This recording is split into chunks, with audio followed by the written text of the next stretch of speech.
You get him a phone? God, you're so cheap, my sister sneered.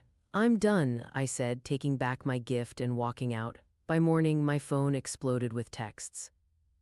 I never thought I'd have to choose between my financial future and my sister's family, but last month, I finally took back my life after years of being their personal ATM. The breaking point wasn't some massive betrayal or a single unforgivable act. It was a moment of pure entitled disrespect that made 10 years of resentment crystallize in an instant. My name is Morgan. I'm 32, single, no kids, and until recently I was the unofficial sponsor of my sister Terry's lifestyle. She's 36 with a 16-year-old son, Noah. What started as occasional help for a struggling single mom became a decade-long drain that nearly destroyed my financial future. But when my teenage nephew threw a tantrum over getting just an iPhone instead of a luxury car for his birthday, something inside me finally snapped. The path to becoming my sister's piggy bank started innocently enough. When Noah was 6, Terry lost her job and needed help with rent for a couple of months. Of course I stepped in. She's my sister and Noah was just a little boy.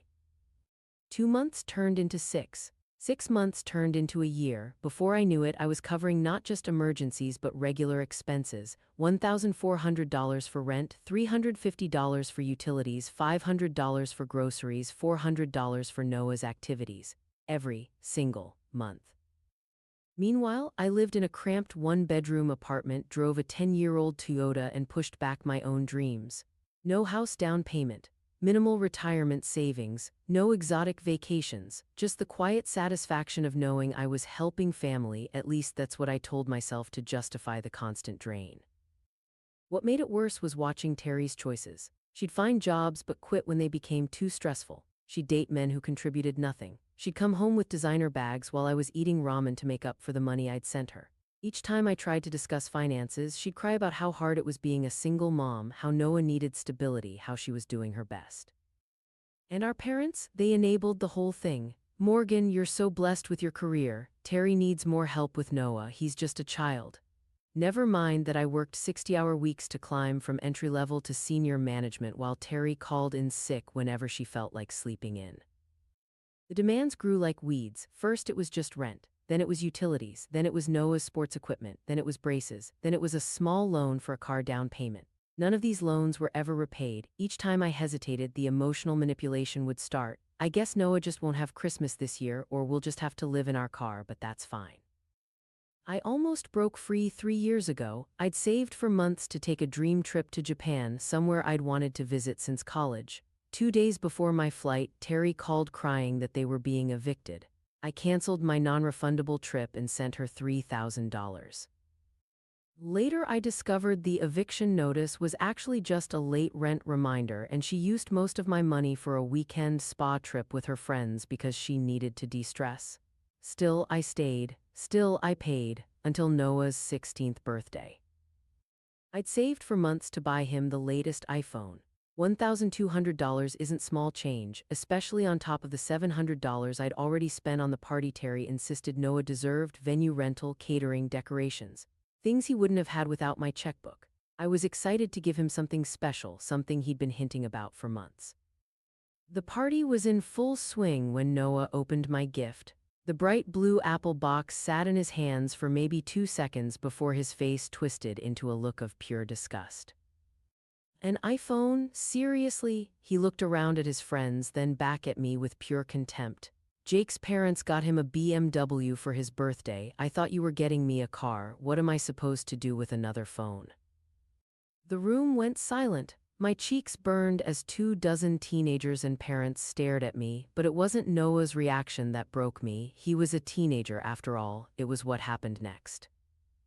Terry laughed, actually laughed. Well, what did you expect him to say? You make 6 figures and you get him a phone. Everyone knows sweet 16 means a car. God, you're so cheap and clueless. 10 years of resentment crystallized in that moment. The room faded away as memories flashed through my mind. Terry showing off her new highlights while I postponed dental work I couldn't afford. Noah carelessly breaking the iPad I'd scraped together to buy him for Christmas, then shrugging it off because Aunt Morgan will just get me another one. My parents' disappointed looks when I said I couldn't host Thanksgiving because I was picking up extra shifts to cover Terry's property tax bill. Something cold and hard settled in my chest. My hands stopped shaking. The noise in my head went quiet. I reached out and took the iPhone from Noah's hands. Actually, Noah, I think I'll keep this. Seems like you don't need it. My voice was steady, almost unrecognizable to my own ears. And starting today, I'm done financially supporting both of you. Terry's laugh cut off abruptly. What? You heard me, I'm done. No more rent payments, no more utilities, no more cash transfers, nothing. You can't be serious, we depend on you. Her voice pitched upward, panic replacing her earlier smugness. You've depended on me for 10 years, that ends today. My parents stepped in then, my mother's face flushed with anger, my father's with shock. Morgan, you're overreacting, Mom hissed. It was just a misunderstanding, Noah's just disappointed. No, Mom, this isn't about the iPhone. This is about 10 years of taking advantage of me, 10 years of ungratefulness, 10 years of sacrificing my future for people who see me as nothing but an ATM. How dare you? Terry's voice had reached that familiar shrill pitch she used whenever she was about to get her way. After everything I've been through as a single mother, after all the sacrifices I've made. The old me would have backed down, apologized, written another check. Instead, I picked up my purse and headed for the door. Send the guests home, Terry, party's over. I walked out of the restaurant to the sound of my sister screaming that I was ruining everything. For once, I didn't look back. That night, I blocked their numbers, poured myself a glass of wine, and did something I'd been putting off for a decade. I made a comprehensive financial plan for my future, my retirement, my house down payment. The sudden absence of a $2,650 monthly Terry and Noah-shaped hole in my budget made the numbers look almost miraculous. By morning, my inbox was overflowing. Texts and voicemails had piled up on my blocked devices.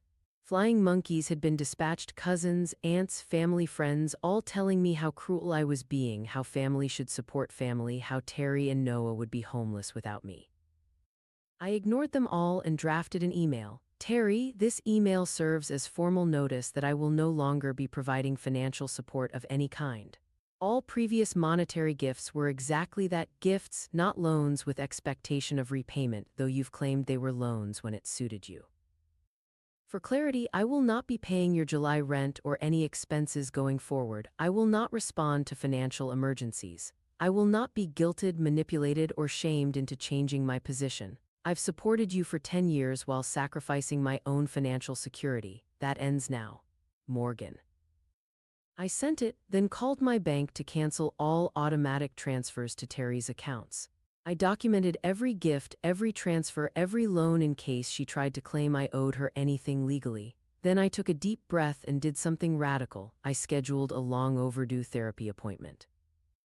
The fallout was nuclear. Terry's landlord called me directly when her rent was late. Apparently I was listed as an emergency contact without my knowledge. I blocked his number too. My parents showed up at my apartment unannounced, my mother in tears, my father stone-faced with disappointment.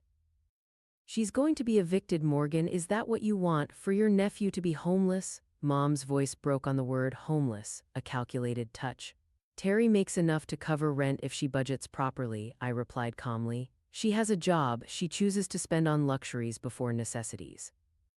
You know it's not that simple, Dad said. She's always struggled with money management. Yes, because everyone rushes in to fix her problems, not anymore, at least not by me. They left angry, but I stayed firm. My therapist called it a healthy boundary. I called it survival.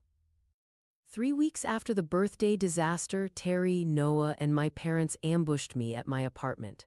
Noah's eyes were red-rimmed, Terry looked disheveled, and my parents wore matching expressions of grim determination. You're destroying this family, Terry shouted the moment I opened the door. Noah's school called because his activity fees are past due, the landlord's threatening eviction, all because you decided to have some kind of psychotic break.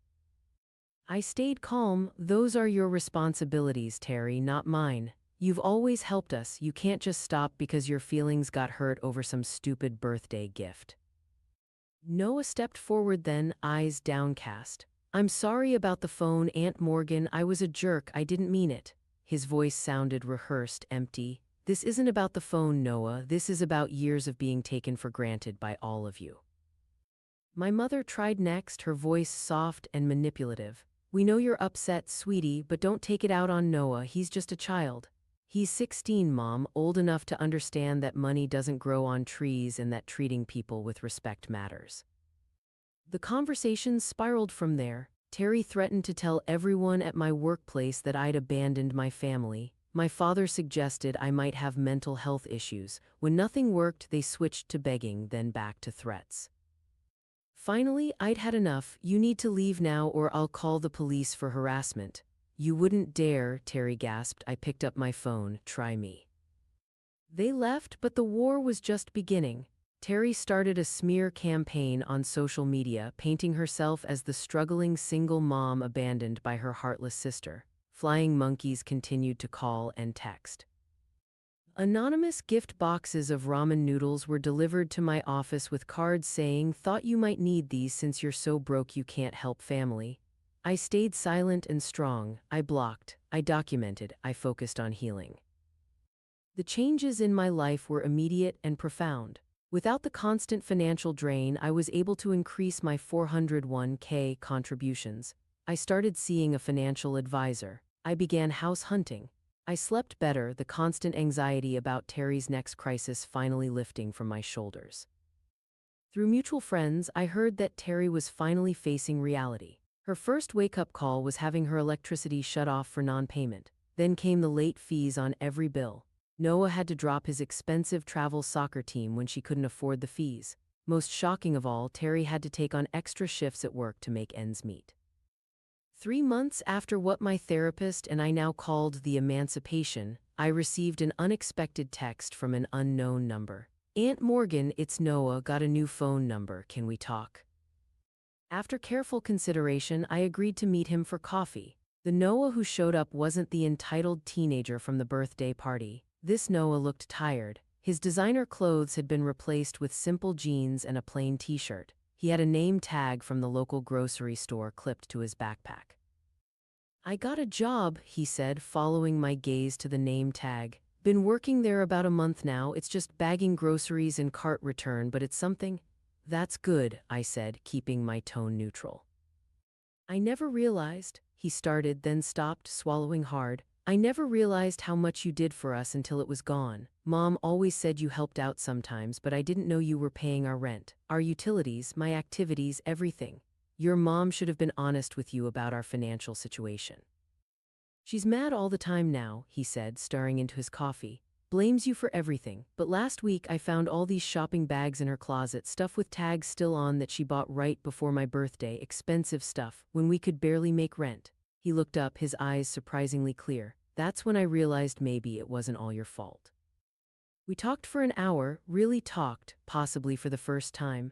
I learned that Noah had quit the soccer team voluntarily when he realized how much it cost, that he'd sold his gaming system to help with bills, that he was saving half of every paycheck for college because he now understood that wasn't my responsibility. I didn't agree to resume financial support, but I did cautiously reestablish a relationship with my nephew. We met for coffee every couple of weeks. I helped him research scholarships. I taught him how to budget. The entitled child was growing into a thoughtful young man, courtesy of the real world.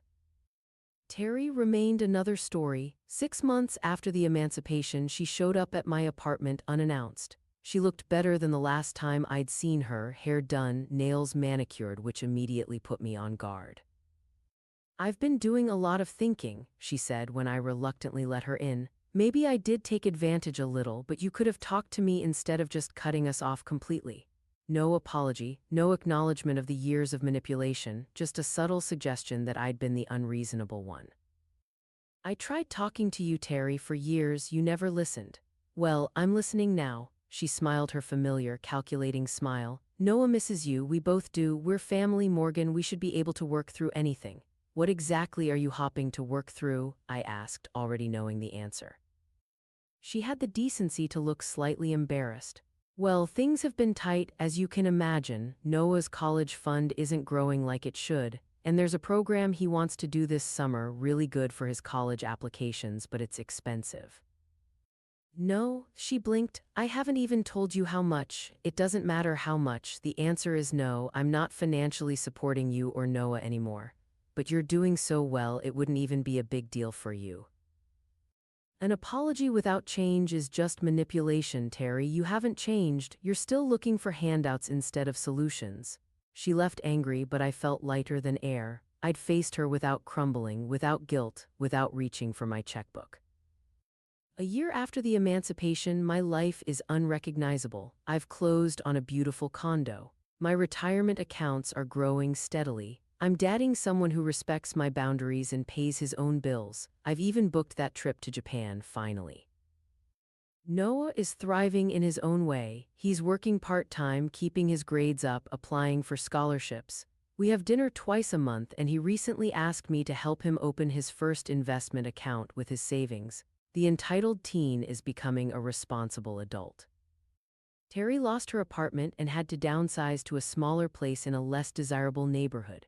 She picked up more shifts at work out of necessity. According to Noah, she's still bitter and blames me for all her financial problems, but she's surviving.